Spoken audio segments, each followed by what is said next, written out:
Muhafız alayı erlerinden ikisi Çankaya Köşkü'nün bahçesinde güreşe tutuşmuş, diğer erler de onları seyrediyordu. Otomobillerin sesi erlerin hemen kaçışmasına sebep olmuştu. Atatürk köşke geliyordu. Ata otomobilini durdurdu ve bir el işaretiyle kaçışan erleri yanına çağırdı. Bilhassa gömleğini, fanilasını giymeye vakit bulamayan pehlivan erlerden biri fazla heyecanlıydı. Atanın yanına korka korka yanaştı. "Ne yapıyorsunuz burada?" Atanın bu sualine bir onbaşı cevap vermişti. "Güreşiyorduk paşam." Ata memnun olmuştu. Çünkü güreşi pek severdi. "Peki," dedi, "devam edin öyleyse." Erler çekingenlik gösterince Atatürk ısrar etti. "Güreşin, güreşin," dedi. "Ben de seyredeceğim. Yalnız önce kimin baş pehlivan olduğunu öğreneyim." Atanın yanına gelenlerden yarı soyunuk, çok heyecanlı olanı bir adım öne çıktı. "Benim efendim." "Adın ne senin?" "Kürt Mehmet." Kürt sözünü duyan Atatürk kaşlarını çatmıştı. Fakat bir an sonra tekrar mütebessim bir çehreyle pehlivana mukabelede bulunmuşlardı. "Kurt gibi kuvvetli olduğu için mi sana Kurt Mehmet diyorlar?" Kürt Mehmet köylüydü, okumamıştı ama atanın kastetmek istediğini hemen kavradı. "Evet paşam," dedi, "benim adım Kurt Mehmet'tir. Yanlış söyledim demin." Dinlediğiniz bu hikayeyi muhtemelen yüzlerce benzeri gibi resmi ideolojiye yaptığı katkılardan dolayı profesör unvanını almış olan Hikmet Tanyu aktarıyordu.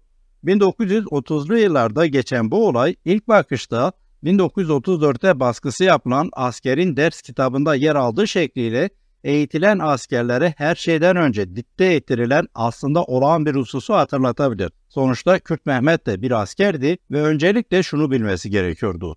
Asker, sen kimsin?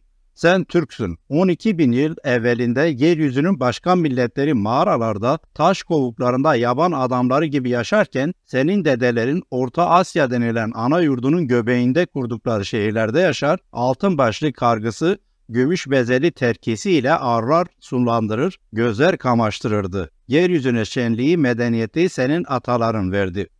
Evet, bu aktardığım kısım askerlerin eğitiminden bir kesitti. Birazdan bahsedeceğim üzere aynı yıllarda, yani Kürt Mehmet'in Kurt Mehmet yapıldığı 1930'lu yıllarda resmi ideoloji ve siyasete dönüşen Türk tarih tezi yürürlükteydi ve askerlere verilen eğitim de buna göreydi. Ancak söz konusu teze göre sadece medeniyet de değil, bir bütün olarak insan soyu Türklerden türemişti. Anlaşılan Kürt Mehmet'in bir anlığına unuttuğu bu dersi çatı kaşlı Mustafa Kemal kendisine hatırlatmıştı. Bununla birlikte söz konusu hikaye bize çok daha büyük bir gerçeği göstermesi bakımından önemlidir. Bu gerçek söz konusu yıllarda bizzat Mustafa Kemal'in talimatı, yönlendirmesi ve fikirleriyle resmi görüş haline gelen tarih ve dil teorileriyle ilgilidir. 1930'ların hemen başında Türkçülüğün daha sistematik bir biçime kavuşturulması için iki önemli adım atılmaya başlandı. Tarih ve dil kongreleri organize edildi. Devletle kelimenin her anlamıyla organik bağı bulunan profesör veya daha üst ünvan olarak ordinarius profesör unvanlarını taşıyan pek çok kişinin katıldığı bu konferanslarda Türkçülüğün tarihsel ve güncel hatları belirlendi. Bu noktada belirtmek gerekir ki bu kongrelerde dile gelen sözüm ona düşüncelerin bir geçmişi de vardı. Buna dair belgeleri, söylemleri ve politikaları 1910'lu yılların İttihat ve Terakki Cemiyeti iktidarı zamanında ve hatta onun da öncesinde 1800'lü yıllarda bile bulmak mümkündür. Ayrıca Erik Yanzıya ve Hamit Bozarsan'ın pek yerinde izah ettikleri üzere zaten hem Kemalist kadroların hem devralınan mirasın hem de Cumhuriyet'in kuruluş politikasının yani Türkçülüğün İttihat Terakki Cemiyeti'nden gelmesi ve bu politikanın kesintisiz biçimde sürdürülmesi meramın anlaşılması açısından önemlidir. Örneğin Türk Tarih Kongresi'nin 2-11 Temmuz 1932'deki ilk kongresinde bütün medeniyetin Türklerden türediğine dair iddiayı savunanlar arasında Yusuf Akçura da vardı ve kendisi İttihat Terakki zamanından beri bu görüşü savunuyordu. Ayrıca sözüm ona Türklerin kadim tarihine veya Türkçülük ve Turancılığa dair örneğin Polonya asıllı Mustafa Celalettin Paşa'nın yazdıkları, Namık Kemal'in özellikle dil konusundaki görüşleri, Şemsettin Sami'nin Kamus-u Alemi, Ömer Seyfettin'in ürettiği Türkçülük ya da Ziya Gökalp'ın 1910'lu yıllarda yazdığı ve hala popüler olan Ergenekon, Kızıl Elma gibi şiirleri ve görüşleri vesaire. Bütün bunlar ve elbette İttihat Terakki'nin resmen yürürlüğe koyduğu Türkçü ideoloji ve siyaset işin içine katıldığında Türk tarih tezinin ve Mustafa Kemal'in Türkçülüğünün evveli daha iyi anlaşılabilir. Kaldı ki örneğin 1925'ten itibaren yayınlanan ve resmi ideolojiye uygun içerik üretmek amacıyla devlet tarafından desteklenen Türk Antropoloji Mecmuası, yine Tarih Tetkik Kurumu'nun öncüsü olan Türk Ocakları'nın faaliyetleri zaten 1930'ların ruhunu 1920'lerde hatta 1910'larda haber veriyordu. Genel hatlarıyla değinmek gerekirse 1932, 1937 ve 1943 yıllarında yapılan Türk Tarih Kongrelerinde dünya tarihi Türklerle ele alınmaya başlandı. Her milletin kökeninin Türklerden geldiği ileri sürüldü. Kısacası insanlık tarihi veya Adem Havva'dan beri herkesin aslında Türk olduğu dünya aleme ilan edildi. Buna paralel olarak aynı yıllar boyunca dil kongreleri de yapıldı. Bu kongrelerde bizzat Mustafa Kemal'in yazdıklarından da yola çıkılarak bütün dillerin kökeninin yani kök ana dilin Türkçe olduğunu iddia eden Güneş Dil Teorisi ortaya atıldı ve hararetli biçimde savunuldu. Hiç kuşkusuz belirttiğim gibi tarih ve dil konusunda aslında teori demeye bin şahit lazım bu absürtlüklerin pervasızca dillendirilmesi, savunulması ve resmiyet kazanması arkasındaki siyasi güçle ilgiliydi. Nihayetinde yapılanlar her şeyden önce bir siyasi misyonu barındırıyordu. Örneğin 16 Ağustos 1931'de Türk Tarihini Tetkik Cemiyeti Başkanı ve Cumhurbaşkanlığı Genel Katibi Tevfik Büyüklüoğlu'na yazdığı mektupta Mustafa Kemal, tarih yazmak, tarih yapmak kadar mühimdir diyordu. Mustafa Kemal'in bu sözleri tarih ve dil kongrelerinde iş yapan herkes tarafından bir talimat olarak algılanıyordu. Dolayısıyla bu ırkçı görüşler için çok da bilimsel kanıtlara veya tarihsel dayanaklara da ihtiyaç yoktu. Önemli olan ortaya atılmış olan görüştü. Varsa şayet bu görüşü destekleyecek veriler el üstünde tutuldu ki hiç de yoktu. Yoksa da çok da önemsenmedi doğrusu. Ayrıyeten bu ırkçı görüşlerin desteklenmesi için şayet kanıt yoksa bunun yaratılması da zor olmayacaktı. Bu koca unvanlı kişilerin zaten bir misyonu da Türk tarih tezi ve Güneş Dil Teorisi'ne kanıtlar yaratmaktı. Daha doğrusu uydurmaktı. Mesela Türk Tarih Tetkik Cemiyeti Genel Katibi Doktor Reşit Galip, ille de kanıtlar arayanlar için 1. Türk Tarih Kongresi'nde Türklüğünü ileri sürdüğü Etilerin yani Hititlerin burnu yukarı bükülmüş kunduralarından yani ayakkabılarından delil diye söz etmişti. Alın size kanıt, daha ne olsun. Haliyle Kürtlerin Türklüğü için ileri sürülenler de bir bu kadar acayipti. Mustafa Kemal tarafından bir süre sonra Milli Eğitim Bakanlığı görevine de atanan bu Reşit Galip ve onun arkadaşları bu pespayaliklerine elbette kimseyi ikna edemezlerdi. Ama Mustafa Kemal ve onun adına besmele çekerek ırkçılık yapan profesörler için önemli olan şuydu: tarih yazmak. Bu noktada bir örnek vermek isterim. Murat Belge, Türk tarih tezinin dayanaklarını incelerken İttihat Terakki Cemiyeti'nin 5 Ocak 1911'de Selanik'te yaptığı ve Türkçü Turancı görüşlerinin netleştirildiği konferansa ve bu konferansa dair yazıların 27 Nisan 1912'de Genç Kalemler dergisine yayınlandığına dikkat çeker. Bu yazılardan biri de manevi yurt mefhumunu açıklamaya girişen Mehmet Ali Tevfik'e aitti. Tevfik, her Türk'ün en mukaddes vazifesinin manevi vatan mefhumunun evvela halak yani yaratmak, sonra yaymak ve tamimine çalışmak olmalıdır diyordu. Bu sözüm ona kutsal vazife yerine getirilirken meşru bir takım yalanların görmezden gelinmesini ve hatta bunlara başvurulmasını isteyen Tevfik'in bu yazısı 1932'de 1. Türk Tarih Kongresi'nde Yusuf Akçura tarafından hatırlatılmıştı. Bu yazıyı referans alan ırkçı Akçura'ya göre de örneğin Türk Tarih Kurumu tarafından yazılan kitaplardaki teferruata ait hatalar olabilir. Fakat kitapların istihdaf ettiği gaye ve bu gayeye bizi götüren ana hat doğrudur. Akçura böyle diyordu. Bu ibretlik örnekten hareketle Murat Belge haklı olarak şöyle yazıyor: bu cümlelerin bilimsellikle doğru arayışıyla zerre kadar ilişkisi olmadığını görmek güç değil. Böylece Mehmet Ali Tevfik'in milliyetçi bir toplum yetiştirmek üzere yalan tarih yazma önerisinin Yusuf Akçura'dan geçerek Türkiye Cumhuriyeti milli eğitiminin asli parçası haline geldiğini görüyoruz. Bu resmi yalan tarih yazma teorileri öbür yandan aşağı yukarı 10 yıl kadar sonra yani 1940'lardan sonra dünyanın gerçekleri karşısında çok daha kısık bir tonda seslendirilmeye başlandı. Daha doğrusu savunulmaya ve resmi ideolojiyle siyasetin temel harcı olarak yürürlükte tutulmaya devam edildi.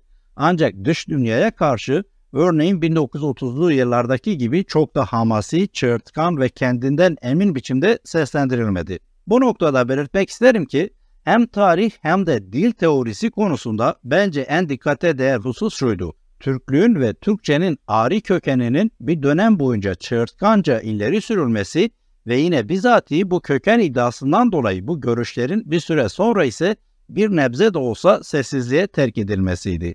Bu durumu şöyle açıklayayım. Ari köken, kültür veya kimlik pek çok millet tarafından günümüzde de savunuluyor. Buna Türk kökenli ilan edilmeye yıllarca itiraz etmiş olan Kürtler de dahildir.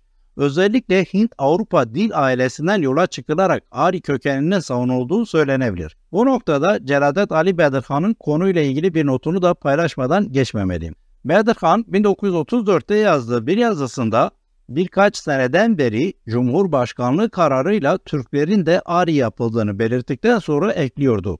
Ama zavallı Kürtler kararname ile ilan edilmiş Arilikten farklı olarak köken, ırk ve dil itibariyle Aridirler. Kürtlerin Ari ırkından geldiklerine dair görüşün esası bu şekildeyken, öbür yandan Ari kökeninin savunulmasının ırkçılıkla olan bir bağı da vardır. Bilindiği üzere soykırım suçu işleyen ve 2. Dünya Savaşı ile bütün dünyayı felakete sürükleyen Adolf Hitler'in ırkçı teorisi de Alman Ari ırkının inşasına dayanıyordu. 1933'ten itibaren Almanya'da ipleri ele geçiren Hitler ile aynı zamanlarda tek karar sahibi kişi olarak Mustafa Kemal'in zaten ipleri elinde tuttuğu Türkiye'de de Celadet Ali Bedirhan'ın da belirttiği üzere Türklerin Ariliği savunuluyordu. Oysa sadece kültürel ve dilsel nitelikler açısından bakıldığında Türk dilinin ve kültürünün en azından Hint-Avrupa dil ve kültür familyasıyla yakından uzaktan bir ilgisinin bulunmadığı ve Uzak Asya kökenli olduğu bugün gibi aslında o günlerde de biliniyordu. Buna rağmen Türkçülük Arilik üzerinden tıpkı Hitler'in yaptığı gibi inşa edilmek isteniyordu. Ki bu arada söz konusu dönemde Türklerle Nazi Almanyası'nın ilişkileri de gayet iyiydi. Hem tarihsel absürtlük dolayısıyla hem de bütün dünya tarafından lanetlenen Hitler'le aynı döneme denk gelmiş olmanın özellikle siyasi tedirginliği bakımından aslında bir yerden sonra Türk tarih tezini ve güneş dil teorisini çığırtkanca savunmanın pek olanakları da kalmamıştı. İkinci bir husus olarak da şuna dikkat çekmek isterim. Özellikle Türk tarih tezi ileri sürülürken sık sık Batılıların Türk karşıtlığına, Türklerin tarihsel rollerini çarpıtmalarına ve hatta Avrupa ırkçılığının Türkleri özellikle tarihsel olarak görünmez kıldığına vesaire değiniliyordu. Ancak öbür yandan en ufak bir batılı görüş veya en azından bir batılı bulunduğunda ise el üstünde tutuluyordu. Bunun tipik bir örneği Eugen Pitart'tır. Nitekim bu kişi ırkçı Türk tezlerine destek verdiği için gerek Mustafa Kemal gerekse de organik aydınları tarafından el üstünde tutulmuş, tarih kongrelerinde baş köşede konuk edilmişti. Ancak Batı'da hiç de görüşleri ciddiye alınmayan bu Batılı'dan yani İsviçreli'den başka da Ankara'nın imdadına koşan yoktu. Aksiliğe bakın ki aslında bu Pitart Kürtler konusunda Mustafa Kemal ve aydınlarıyla aynı görüşte de değildi. Bu örnekten de anlaşılacağı üzere bir yandan bütün dünyanın Türk olduğu ileri sürülürken aslında Batı'ya veya Batılı'ya karşı bir eziklik psikolojisiyle hareket ediliyordu. Buna göre ortaya atılan aşırı uç görüşler de kendini kanıtlama çabası olarak değerlendirilebilir. Ancak burada madalyonun bir de öbür yüzü var ve bu bir tür kompleksli duruma işaret ediyor. Bu kompleks Eugen Pitart örneğinde olduğu gibi aslında gizliden gizliye ve elbette fırsatını bulduğu anda açıktan bir hayranlığı da içeriyordu. Ari ırkına mensubiyet bildirerek dünyanın Türklüğünü ilan etmenin altında bence Mustafa Kemal'in ifadesiyle muasır medeniyet olarak Avrupalı olma hedefi de vardı. Ya da en azından Avrupa oryantalizminin pek hırpaladığı ve değersizleştirdiği doğulu olmaktansa batılı bir kökene sahip olmak daha cazipti. Böylece sadece batılı medeniyete ulaşmayı hedeflemiyorlardı. Aynı zamanda bu medeniyetin esas kurucusu olduklarını ileri sürerek bir aidiyet bağı da kurmak istiyorlardı. Elbette bu ırkçı tarih ve dil tezleri ortaya atılırken tek neden sözünü ettiğim Batılılarla kurulan bu kompleksli ilişki de değildi. Bir bakıma bunu da içeren örneğin laiklik de önemli bir etkendi. Yeni kurulan laik devlet özellikle İslam öncesi Türk tarihini göklere çıkarıyordu. Buna karşın örneğin İslam sonrası özellikle de Osmanlı tarihi ve tam da İslam etkisi nedeniyle görünmez kılınmaya ve hatta yok sayılmaya çalışıyordu. Burada tabi Osmanlı'nın yıkılması ve böylece yüzyıllara dayanan bir devlet geleneğinin ortadan kalkmasının yarattığı Türkçü öfke veya travma da belirleyicidir. Falih Rıfkı Atay'ın Atatürk kendi milletini aşağılık duygusundan kurtarmak için bu tür çabalarda bulunduğuna ilişkin görüşü tam da bu iki durumda anlamlı oluyor. Aslında Mustafa Kemal'in tarih ve dil konusunda çerçevesini çizdiği bu ırkçı görüşler 1930'lu yıllarda ortaya çıkmamıştı. Daha önce de belirttiğim gibi zaten bir süreden beri bu konular tartışılıyordu ve resmi politika olarak da uygulanıyordu. 1930'lu yıllarda yapılan ise bunun daha sistematik biçimde bir formata kavuşturulmasıydı. Nitekim bizzat Mustafa Kemal'in görevlendirdiği isimler tarafından Türk tarih tezini anlatan ciltler halindeki Türk tarihinin ana hatları adlı bir kitap yazıldı ve bu kitap 1941'e kadar da liselerde ders kitabı olarak okutuldu. Bu noktada bir hususa özellikle dikkat çekmek lazım. Bu yayını hazırlarken başvurduğum kaynakların çoğunda esas alınan genel kanı Türk tarih tezi ve güneş dil teorisi çerçevesinde ileri sürülen ırkçı görüşlerin 1939-1941 dolaylarında terk edildiği yönündedir. Ancak bence böyle bir tespitte bulunmak tam olarak doğru olmayacaktır. Nitekim 1943'te toplanan 3. Türk Tarih Kongresi'nde benzer görüşler dillendirilmeye devam edilmişti. Örneğin bu kongrede dönemin Milli Eğitim Bakanı olan ve günümüzde de kendisinden özellikle taşıdığı iddia edilen halkçı nitelikler dolayısıyla pek övgüyle söz edilen Hasan Ali Yücel şunları söylemişti. Biz Atatürk'ün ölümünden sonra milli ülkümüzün insanlaşmış bir sembolü olarak şefimiz İsmet İnönü'nün etrafında bu duygu ile toplandık. Milli birliği yalnız bugünün müşterek hisleri halinde görmek hatadır. Sumer medeniyetinin Turanlı bir medeniyet olduğu söylendiği zaman ona isyan eden bilginlere inanmıyorsak bu inanmayışın manası ancak hakikat olmayana inanmayıştır. Hasan Ali Yücel böyle diyordu. Ona göre Sümerler Türktü ve buna inanmayanlar tarihi hakikatlere inanmayan kişiler oluyordu. Gel çıkın işin içinden. Araştırmacı Şefik Taylan Akman'ın tespit ettiği şekliyle Türk'ün ve devletinin kutsal mazisine dair bu görüşler ya da absürtlükler sadece 1930'ların Türk tarih tezi veya güneş dil teorisi gibi akımlarda görülen geçici bir aşırı milliyetçi durumda değildir. Benzer bir dili yine devlet katında 1980 ve 1990'larda çıkan çeşitli yayınlarda dahi görmek mümkündür. Bugün de görmek mümkündür. Örneğin 1982 yılında Kara Kuvvetleri Komutanlığı tarafından yayınlanan bir kitapta ağaç kültünü hatırlatırcasına çizilen bir resim ve altındaki 3 kıtada kökleri olan 7000 yıllık Türk milletinin ulu ağacı 1923'te yeni bir filiz vermiştir. Bu filize uzanan eller kırılmaya mahkumdur notu düşülmüştü ve bu not aslında 1930'ların tarih tezinin iddialarından pek de vazgeçilmediğini göstermektedir.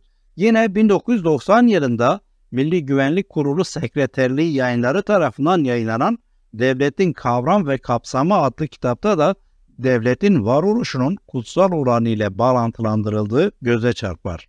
Bu örnekler Türk tarih tezinin ve güneş dil teorisinin bir bakıma bugüne kadar savunulduğunu gösterir. Bununla birlikte özellikle 1945'ten sonra aslında Alman Nazi ırkçılığının 2. Dünya Savaşı'na yenilmesinin ve böylece ırkçı görüşlerin dünya genelinde itibarsızlaşmasının da bir sonucu olarak Türkçü ırkçı görüşlerin dışa dönük daha kısık biçimde seslendirilmeye başlandığı belirtilebilir. Ama bu arada içe dönük ise bu ırkçı görüş ve siyaset aynı tempoyla seslendirilmeye devam edildi. İsmail Beşikçi'nin Türk tarih tezi ve güneş dil teorisinin eleştirisi bağlamında detaylı biçimde gösterdiği üzere bunun en bariz örneği kuşkusuz Kürtlere yönelik muameledir. Nitekim Tanıl Bora'nın belirttiği gibi Kürtlerin ve Zazaların Türklüğünü anlatan inkarcı söylem belirli aralıklarla rektifiye edilerek 2000'lere kadar süre gelmiştir. Bu arada elbette günümüzde örneğin okullarda okutulan tarih kitaplarının muhtevasının pek değiştiği de söylenemez. En azından hala bir ferdinin bütün dünyaya bedel olduğu Ulu Türk'ün şanlı tarihi işlenmeye devam ediliyor. Öncesi bugün Türkiye'de 1930'ların tarihsel ırkçı ruhu hala hakim vaziyette.